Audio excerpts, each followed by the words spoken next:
Welcome to Technique Tuesday. This time I'm gonna feature the hammer foot. It's one of these feet that you either love or hate it. So hopefully after this video you will all love it. Baby Lock calls this a hammer foot, and it is a foot that's been around for quite some time. So here's the image from the Baby Lock website. Brother calls it a picot foot.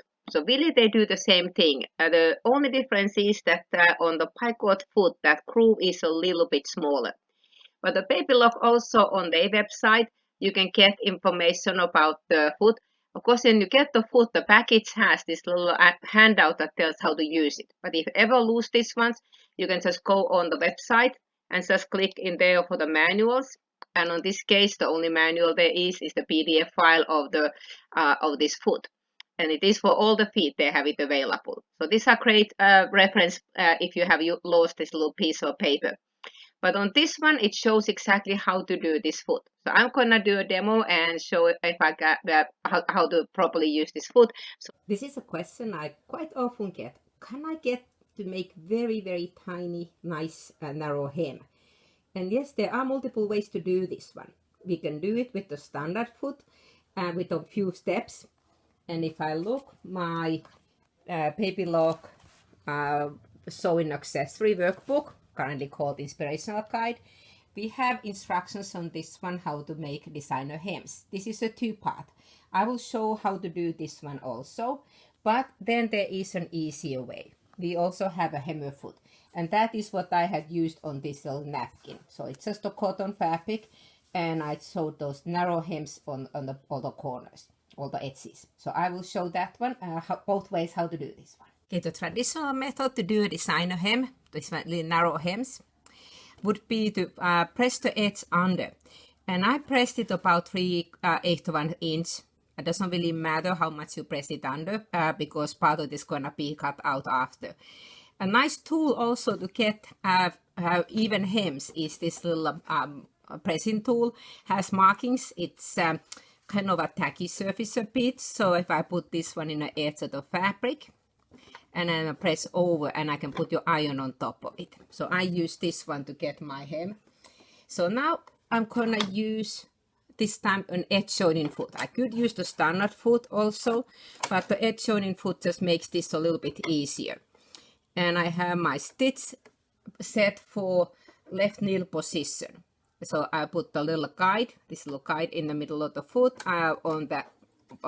just beside the folded edge, and stitch this seam.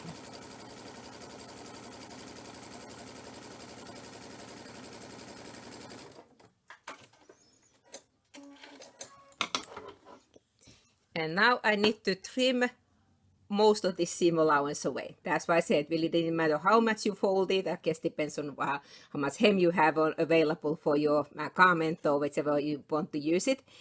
I could have it just a 1/4 inch, but that is so much harder to press, so that's the reason I went for the 3/8. And then I'm just using the applique scissors because that way I can cut fairly close that stitching. And for the second side, I will just press this hem under. And then I have two options. I could use the same stitch all to the far left and use this folded edge as a guide. Other option could be that I could put it under this side and move my kneel position. Just a little tip. If you need to move your kneel position all the way from a far left to far right, yes, I could touch the left-right shift or some machine the width key multiple times to get there. A quick way to do that one is you go on your functions in the machine and touch the mirror image, and now it is far left, far right. So I can go just to, sorry, it is far. So I touch the mirror key and it's gonna be far right. So I unmirror it back to far left. So that's just a little tip that if you sometimes need to go back and forth on those ones, it's a quicker way to do that way.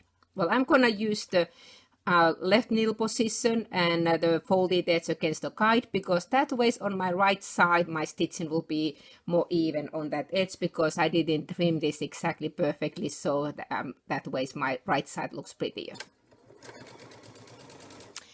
I have currently just a normal 2.5 millimeter stitch length, But if this was a finer fabric, I'm using just a quilting cotton. But if this is a finer fabric, you want to go with the shorter stitch length, like 2 millimeters, or sometimes I may go even 1.6 or 1.8.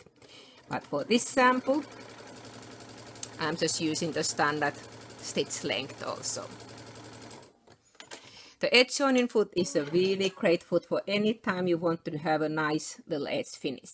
Yes, on the wrong side you have 2 straight stitches, the right side is only 1. And it was a multiple step process, so definitely one way to do it.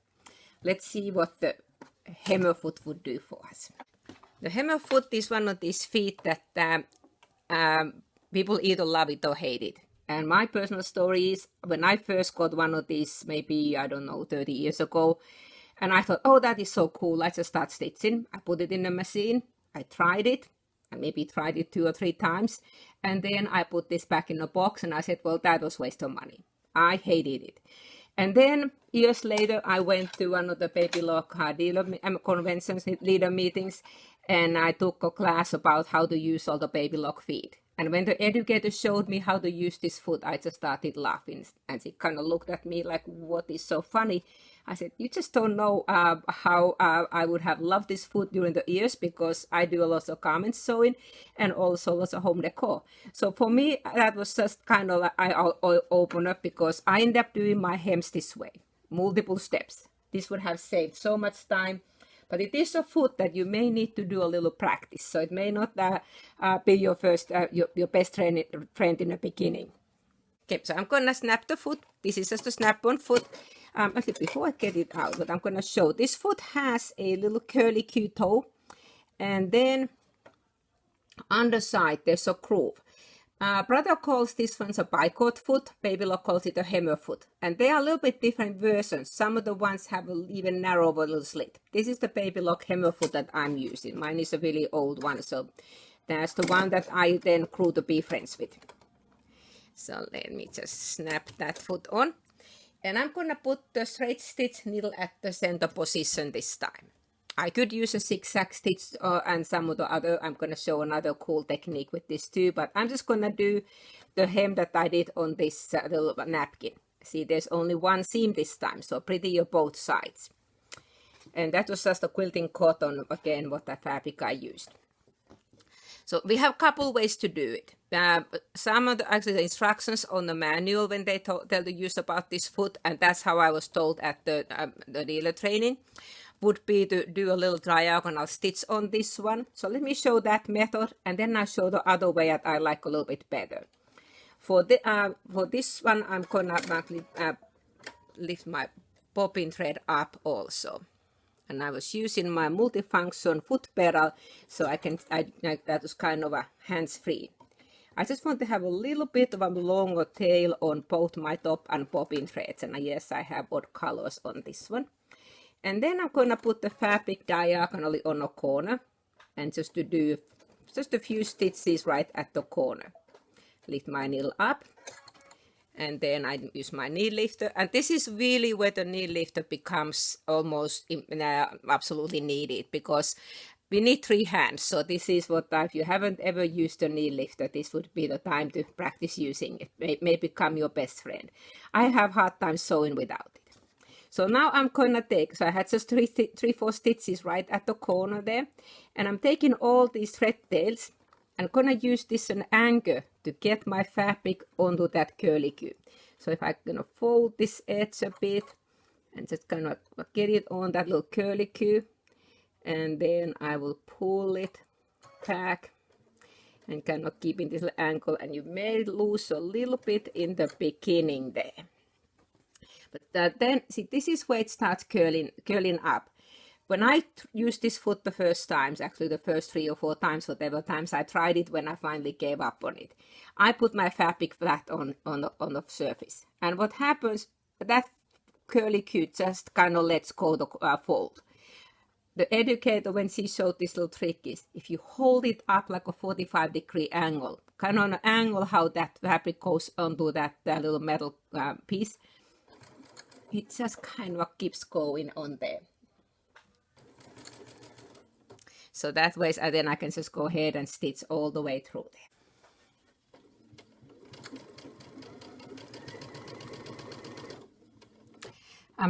On this guiding, if I guide it too much this way, I will get too much fabric on the fold, and you may have that raw edge sticking out. If I guide it so that I don't have enough, then I don't get that raw edge folded under.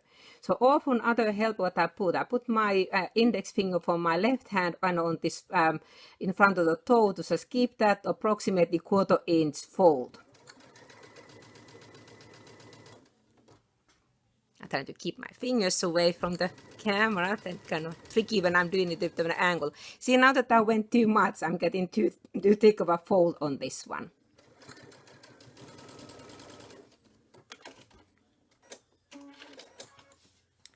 But here it is, very nice seam, just done as one stitching, much narrower than I could easily do just kind of my earlier method. Well, how would I then do other method? Because I said this is one way to do it. The other method, what I kind of like better, because this time you usually lose a little bit on this corner. Well, when you do napkins, you really don't want to lose that piece of a corner. And other trick also is when you do napkins, how do I get it going over those edges? So let me pretend that I didn't show this seam. Yeah, so I'm gonna pretend this is my napkin. Yeah, this one I was a sample of another technique video that I made, and that was about the felling foot. So watch for that video to see how you can do a flat fell seams easier. But this time I'm just gonna start from the edge. But instead of me sewing on the corner like that one I did before, I'm gonna do a little finger press fold. Again, if this is a napkin, I want to have really nice all the corners on this one. I need to bring my bobbin thread up on this time too. So I'm gonna just do my needle up and down, and then because it kind of cuts very short, the tweezers do help to catch that bobbin thread. So this time I'm gonna have a little bit longer tail. And again, the knee lifter is the helpful one. So this time I'm just gonna finger press 1/8 of an inch and another 1/8 of an inch, just like that one. And I will put that a little press me just to do just a little bit more there, about inch length on that one, just to get it started. And then I will put this one underneath the pressure foot. And this time I want to have that the double folded edge right next to this toe on the right side of the foot. And I will do a couple stitches. I'll hold these thread tails on place. You may want to even do that stitch in place on this one or back stitching. But I just want to do 2-3 stitches to anchor. And then I'm gonna lift my pressure foot up. Again, I'm using my knee lever because this is really where it's helpful. And tweezers kind of help on getting that fold onto that curly Q to get started. Just do a couple stitches in there to get it started. And then I will go this one the same way. Again, I put my finger on that one, keep it in a little angle, and off I go.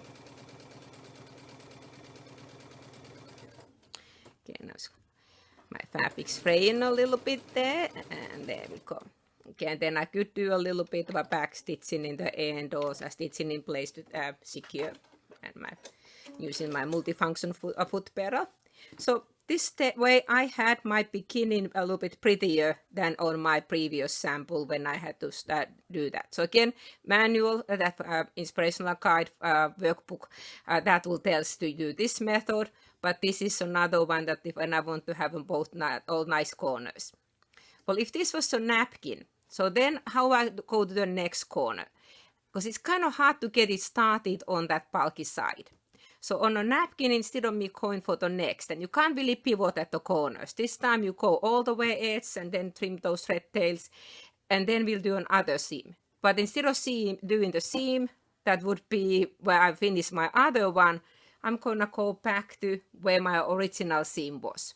And on this case, if this was my first seam, then this would be a raw edge. So let me actually cut this piece out, and then so I have a raw edge, and I show how I can go over this part. So I trimmed the other edge off, and also trimmed this side a bit because my it had a little bit of selvage left on this piece. So now going, if it was a napkin, go to the next one. So I'm gonna start the same way by getting my bobbin thread up. And again, I have kind of contrasting color threads on this one just for the visibility. And then I get those thread tails under. Gonna do the same press, about the 1/8 of an inch, double fold. And get that one under the pressure foot. Hold those thread tails. And it stitch in place. Maybe one more stitch, and then I lift my pressure foot up, get this fabric over there, and now I will keep going, and I even have a seam on this one, so let's see how that one does it. May have to kind of help a little bit because I cut that edge of the fabric off. So this one is quilting cotton, so if you have really heavy fabric, this foot is not then the best friend. But really, this kind of hem is designed for the this kind of a lightweight, light to medium weight fabric. And then when I get on this one, so that's the reason why I didn't start from this heavier edge, was that I wanted to sew towards it, because it's kind of hard to get it to start from that big bump. So that's the reason why I've started from the other end, and then I could do a little back stitching or stitch in place in there. So that is the way I could have my corners, and if I give a little press on it and do the trim on the thread tails, it's not too bad. Better than me doing that one with the traditional method. And there was even a seam on that. It was a little bit tricky because my seam wasn't secured, so I started to open it. Because napkin, you normally don't have that one. So then, like again, if there's a napkin, then I would go this end. Well, finally, you'll have the last end that you'll have to do that folding. Well, how do I do that one? Again, let me just kind of get this bobbin thread up. So this is one of the ones that we kind of don't anymore do much in our machines to pull the bobbin thread, but this time I want to have that one, partly so that it doesn't make a little loop in there underneath, so we get much nicer looking start on this one. So then if this was my last seam, so at that time I would have to get it started. I also do gonna go over. Well, I'm not gonna start at the corner this time. This is why I don't do it in a kind of a couple little tricks, couple steps. I'm gonna get it under the pressure foot, but I'm not gonna go right at the edge this time. I'm gonna start on that one, and then I may go backwards a bit.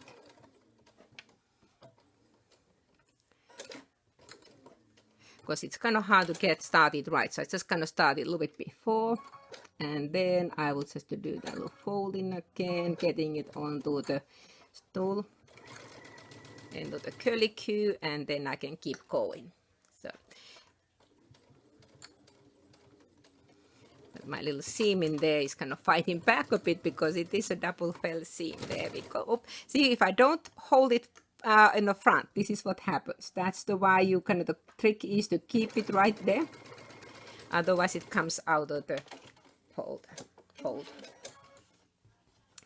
So that way I still had fairly nice corner. I didn't do the best stitching on this one. Other thing that does help to put a little bit of fabric glue on there on that edge too, so that you can hold it better. Again, I normally don't sit in an angle and kind of behind the camera, so this will be trickier.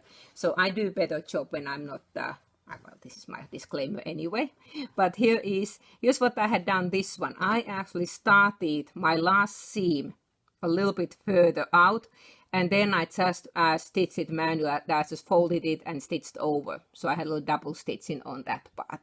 So just kind of the last seam, you may not want to start right at the edge. Start a little bit after, and then just to do that without the foot, without the using it on that curlicue on the foot. And here's another beautiful hem that can be done using the bicord foot or the hammer foot, depending on if it's baby lock or brother. They call them different names. And this one, instead of using a straight stitch, we're using a shell tuck stitch. And that stitch has 3 straight stitches and then a little swing to the right. And that little swing to the right creates a little tuck, especially when you put the tension a little bit higher. And it works best on a lightweight fabric. And here's a little example that I had used that one to make my own trim. So instead of doing a piping on this little nightgown, I had just got a piece of a silk fabric, pressed it in half, and sewed this edge with this that foot and the stitch. And with the tighter top tension, you can kind of see the straight stitch part. Then I was inserting that one inside the seam. So here's just something that I had done. The hem, and if I wanted to do a little, even kind of a little bit more those pokies, cut this fabric in bias. Because that is what I did on this. Because bias, it stretches a bit more. It just keeps much nicer stitching. The shell tuck stitch on my machine, it is on the group 2, 205. And when I select it, it says shell tuck edge. All the bigger machines, we have a little question mark. And if I touch this one, I can get more information about the stitch. Touch the pattern explanation, and it tells me that this is a shell tuck edge. And it tells you that it is used for having a pretty shell tuck edge finish on fabrics. But they recommend to increase the upper tension a little bit. So that will just pull that one up. And I could even change the tension right on this one. If I touch it in here, you can see the tension is changing there already. So let me close this window. And there was my stitch. Well, I actually like this. I was doing a little test on this fabric. So I saved some of the settings for my machine's memory. And on this one, oops, I didn't mean to save it. So I had saved some of the settings that worked for this fabric really well. So I'm going to select those ones. So that's what I like on the bigger machines, that I can save my personal settings. So I put my stitch width 5 millimeters. So that way my stitches went nicely just over that fold of the fabric. And I still had that wild orange color thread on my machine. And then I put my stitch length to 3.5. The stitch length determines how far those little pumps are. If I make my stitch length very short, I don't get much fabric to do that fold. And then I shifted my stitch. So if you have a capability to shift the stitch a little bit, that is another handy feature. So I shifted that stitch a little bit towards right. And I pumped my tension to 7.4, quite a bit higher. So again, you want to do a test on the scrap fabric, on the similar fabric, and then do that. So let me show how that works. This time I have this cotton bias. And I did just a little bit of a fabric pressing on the folding and pressing, because this one I can't finger press. This is a polyester, just a kind of lining material. So I can just kind of get it started the same way. Other option, I could do that little corner piece, sew on an edge like the manual has, but I kind of like this method better. Let me just stack it down a bit, and then I will get that fabric. Again, the tweezers are kind of handy to get that fabric edge for that curly Q. And this is very slippery, lightweight fabric. Let's see if I can get it kind of started there. Again, as you may lose a little bit in the edge, but so here again, all I have to do is keep this fabric kind of folded kind of on that 45-degree angle. And what I'm watching is that I will have about a 1/4 inch of that fabric, so that way the fold 1/8 of an inch goes under, and I have a finished 1/8 of an inch seam. See if I use the tweezers, I can try to keep my fingers away from the camera. And don't look the needle this time. Trust that the needle goes on the right spot. Again, you want to do a test first, but just watching that toe of the foot. So here we have it. That's the wrong side. And here's my right side. And yeah, you may not want to use that teal color thread on the bright orange, but I just use kind of contrasting ones. So that is another nice finish on the lighter weight fabrics. And if I want to make a nice trim of it, all I did on this case, this is the easy one to do. I would just fold my fabric wrong size together, and I just got a bias strip, and then I didn't put it this time on that curly Q part. All I'm doing, I'm gonna stitch it. So I could use this foot. On other great foot to do this one is the N foot that comes with the machine. This one just kind of gives me a little extra guide because I can use the toe for the guide. So that was just how I could make my as a finish, just a little scallop instead of putting your normal piping on the edge. It's